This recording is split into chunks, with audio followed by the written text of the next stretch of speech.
And secondly, there's not any sufficient way for us to tell you what's happening on the front line. So this is the only way we can let the public know what is really happening.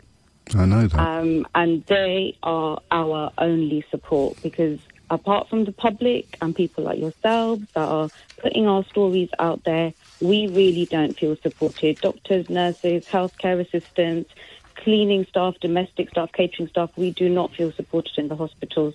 So I rang because I wanted to tell you and tell your listeners about just a few real things that are happening, and so they will understand why we are all screaming that we need effective protection inside the hospital. So the PPE, the hazmat that somebody texted about early on in your show.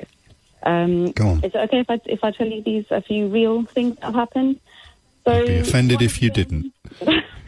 So one of them, these are all real things, and I'll keep them anonymous, obviously.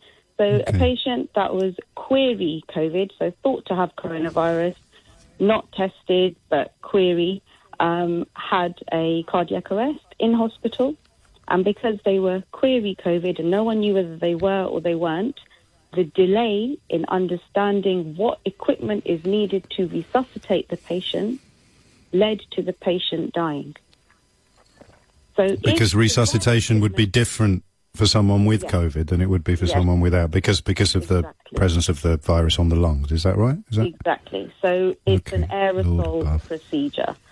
So because you then, the person who's resuscitating, the people that are resuscitating need to be adequately protected, understandable. But if someone's a query, then the equipment is not ready. And we do not have the practicality of it is that the resuscitation team, if someone has a in-hospital cardiac arrest and you call for the resuscitation team to come, they are not turning up in all the appropriate gear because they don't know if they need to wear it or not. Maybe they should be. Maybe they should be in the gear all the time. But then we come back to the problem of them not having the gear, because, better safe than sorry would suggest that everyone wears the full kit and caboodle 24/7, but the kit and caboodle is AWOL, isn't it?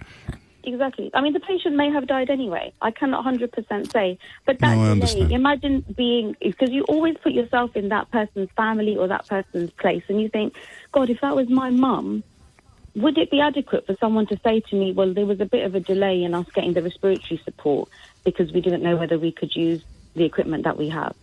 For me, that would be unacceptable. And it feels unacceptable for me to have to say that to somebody else as well. Is there any